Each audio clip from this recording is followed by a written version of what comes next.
Entrevista Venevisión. Líder en opinión. Por tu canal independiente, Venevisión. Amigos, bienvenidos a Entrevista Venevisión. Con el gusto de siempre les saluda Gregorio Rojas. Hoy nos acompaña en el estudio Felipe Mujica, secretario general del partido Movimiento al Socialismo Más. Bienvenido, gracias por acompañarnos. ¿Cómo estás tú? Muy bien, muchísimas gracias como siempre por conversar con nosotros acerca de estos temas que le interesan al país. ¿Cómo percibe usted, cómo perciben desde el MAS la situación del país? Cuando uno revisa cualquiera de las circunstancias, uno le puede agarrar al azar el tema de la medicina, el tema del transporte, el tema del dinero en efectivo, el tema de los salarios, el tema de la comida, el tema de la inseguridad. Cualquiera de esos temas que uno agarre y lo profundiza un poco, se va a conseguir con algo que jamás en la vida nosotros habíamos conocido en esas dimensiones. Hoy tenemos un país que está verdaderamente acogotado por la vía de la cantidad de problemas que de forma cotidiana tenemos los venezolanos, y tenemos un gobierno que simplemente no toma ninguna medida que esté orientada o que esté dirigida a resolver el problema, sino que simplemente pareciera que el único propósito del gobierno es mantenerse a como de lugar, valiéndose de todos los instrumentos que tenga que valerse. Y entonces aquí tú ves, por ejemplo, como el empleo, como la gente en este momento, las condiciones en que en el pasado se tenía de situaciones de trabajo y hoy no existen. El empleo público está reducido casi a la nada, en términos privados la misma cosa, y tú te consigues ya dramáticamente con que si tú vas a buscar una persona para contratarla para un determinado trabajo, te consigues que te dice, mira, yo no quiero que me pagues en efectivo, dame comida. Es decir, el trueque por la vía de los acontecimientos, por la vía de las dificultades de la gente llegó al punto que prefiere que tú le des comida, le des desayuno, almuerzo, cena, en vez de estarle pagando un salario que simplemente, como lo dicen ellos mismos, no me alcanza absolutamente para nada. Pero ese drama que está allí reflejado y que se refleja en los términos de los hospitales, la crisis hospitalaria, lo que ha ocurrido con la cantidad de niños muertos, etcétera, las afirmaciones que se hacen sobre una circunstancia que definitivamente no hay políticas ni hay manera de que lo resuelvan, porque el gobierno ha conseguido también un argumento que le llega como anillo al dedo, que es que le echa la culpa al enemigo externo. Y con el enemigo externo diciendo que la culpa es del imperio, que la culpa es de las medidas tales o cuales, que tales o cuales situaciones que se produjeron es lo que han generado, cuando resulta que nosotros tenemos ya aproximadamente más de 20 años de un gobierno que ninguno de los que ha estado allí, ni Chávez ni Maduro, han logrado acertar en lo que es la búsqueda de soluciones para el país. Y hoy tenemos entonces un país que día a día tiene que ver de qué manera sobrevive. Cuando tú te consigues ahora un venezolano que tú le preguntas cómo está la cosa, entonces te dice, no, sobreviviendo. Y tú dices, pero un momentico, ¿cómo tú vas a admitir que lo que tú estás es sobreviviendo? Y dice, bueno, Felipe, pero es que yo no consigo una manera distinta de estar de forma cotidiana sino sobreviviendo, porque no tengo posibilidades de hacer una cosa diferente a esa.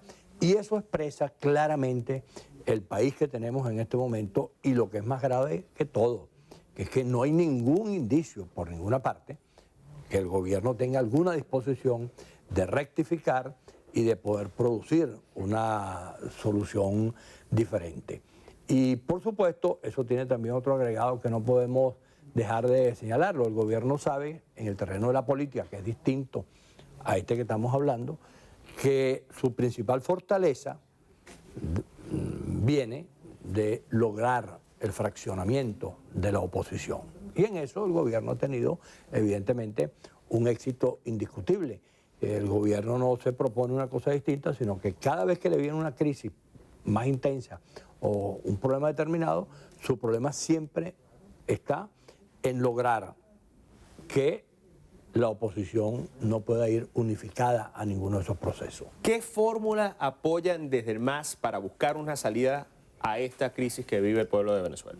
Nosotros lo hemos dicho sistemáticamente y lo repetimos. Ahora, nosotros fuimos la primera organización política que en Venezuela habló de dos temas que hoy están muy en boga. Que nosotros hablamos de diálogo y de reconciliación. Que para poder resolver los problemas del país era necesario que los venezolanos nos reconciliáramos, que dejáramos el esquema de polarización y de confrontación permanente, y que por otro lado pudiéramos establecer un mecanismo que permitiera una salida pacífica, una salida democrática, una salida electoral al terrible conflicto que tenemos. Eso lo dijimos hace aproximadamente 8 años, creo. Bueno, en este momento nos dieron de todo. La vida, que es mucho más rica que todas las cosas que la gente invente, fue demostrando que ese camino había que asumirlo. Hoy está planteado nuevamente con mucha intensidad el tema del diálogo. Nuevamente nos conseguimos con algo que también hemos señalado en el pasado.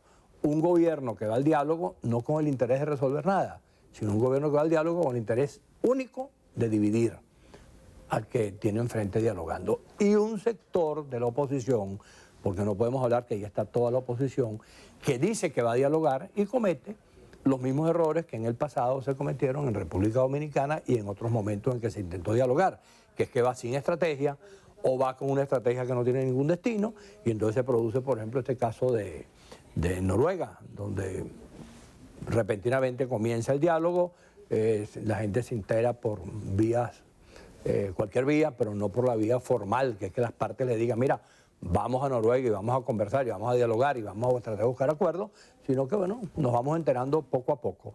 Y ese diálogo no tiene ningún resultado, hasta ahora que se sepa y que se conozca. Entonces tenemos un problema que yo lo señalaba en estos días, que me parece que viene como ejemplo de forma tal que es anillo al dedo. Hace creo que un par de semanas en la Católica hubo un evento donde invitaron a unos chilenos que narraban su experiencia. Y uno de ellos dijo expresamente lo siguiente: hubo un momento en la historia de todo ese proceso chileno donde nos conseguimos con dos problemas. Un problema que era de muy difícil solución, que era que Pinochet, el dictador, aceptara las salidas políticas, y otro que dependía de un milagro. Y el que dependía de un milagro era que la oposición se uniera. Bueno, ese ejemplo viene como anillo al dedo en Venezuela. Es muy difícil que Maduro admita, o el oficialismo admita soluciones, pero sin embargo hay que insistir en buscar las soluciones. Y para eso es indispensable que se cumpla el milagro. Es indispensable que el campo democrático pueda reconciliarse, pueda unirse y pueda plantear una sola alternativa, una sola salida al país que tenga credibilidad. Pero ¿qué elementos tienen que darse ahora para que ese milagro se pueda concretar? ¿Qué posiciones se tienen que deponer en todas las fracciones, vamos a llamarlo así, en todos los escenarios de la oposición, desde cada tribuna de la oposición, qué posiciones tienen que deponerse para lograr ese milagro que usted menciona? La primera cosa es decir cuál es el objetivo de eso que estamos hablando, la unidad de todos los sectores. Tiene que haber un solo objetivo, uno, que es Venezuela. Porque si tú lo comienzas a fraccionar a partir de los intereses particulares de cada organización, de cada grupo, de cada persona, entonces por supuesto eso no va para ninguna parte. Entonces, primera cosa es Venezuela. Segunda cosa, tenemos que buscar una salida que sea realmente viable, que le permita al país decir, por aquí podemos avanzar. Nosotros hemos dicho, es la salida electoral sin ponerle apellido para no empezar a discutir si la elección es tal o cual. Tercera cosa, tiene que ser una salida pacífica. Cuarta cosa, tiene que permitir que todos los sectores opositores podamos conseguirnos, un poco como, vale también el ejemplo chileno, que yo lo he puesto infinidad de veces, lo que hizo Carlos Andrés Pérez con la oposición chilena. La oposición chilena tenía 18 años haciendo cosas parecidas a las que hacemos aquí en Venezuela. Y hubo un señor que se llamó Aniceto Rodríguez, que fue el último canciller de Allende, que combinado con Carlos Andrés Pérez, dijeron, vamos a convocar esa oposición y vamos a traerla a Venezuela para que hable. Y se la llevaron a la Colonia Tovar. Y tuvieron, no sé, una semana en la Colonia Tovar, conversando, dándose la mano, viéndose la cara, reconciliándose, y a partir de allí comenzó la oposición chilena a tener una conducta distinta. En Venezuela pareciera que es necesario algo de la misma característica, que es que se pueda convocar a todos los sectores y esos sectores vayan en la disposición de reconciliarse y de transmitirle a todo el país la seguridad de que es posible una solución democrática y pacífica sin excluir a nadie y sin salir a perseguir a nadie tampoco, porque el sector oficialista, que es minoría en el país, pero que es una minoría que sigue gobernando por los errores de lo que tiene enfrente, también debe comprender que no se van a repetir experiencias de persecución ni que nosotros vamos a hacer las mismas cosas que ellos hicieron, sino que este país va a ser gobernado de una manera distinta. Eso es factible construirlo. Eso no, Venezuela tiene una situación muy difícil, pero no es el único país que ha vivido eso. Nosotros como otros tantos países tenemos la posibilidad de recuperar y de crear un escenario distinto. Pero para eso también tenemos que reivindicar otro hecho, que es que esta solución tiene que ser venezolana. Nosotros no podemos seguir estando colocados en la condición que sean los gringos o que sean los cubanos o que sean los chinos o los rusos o cualquier otro sector que no tenga que ver directamente con el problema venezolano y quien esté buscando las soluciones. Entonces, venezolanizar la búsqueda de la solución hoy también es un problema decisivo en términos de una estrategia. Que tú puedas decir, los venezolanos vamos a hacer lo que nos corresponde y la comunidad internacional hará lo que le corresponde, que es asesorar, ayudar, facilitar, pero tú no le puedes pedir a la comunidad internacional que resuelva un problema que a quien le compete resolverlo es a los venezolanos, a nosotros que somos los que estamos involucrados, los que sabemos dónde queda Margarita, dónde queda Falcón, dónde queda la Plaza Bolívar, dónde están cada uno de los problemas que narramos en la primera parte de esta entrevista y que tenemos entonces, entre todos, que buscarle una solución que permita que el país salga del hueco donde este gobierno desastroso lo ha metido, pero que es necesario sacarlo de allí. Muchísimas gracias por acompañarnos hoy. Bueno, seguimos en contacto. Estuvo con nosotros Felipe Mujica, secretario general del partido Movimiento al Socialismo Más en Entrevista de Venevisión. Amigos, gracias por acompañarnos. Un fuerte abrazo para todos.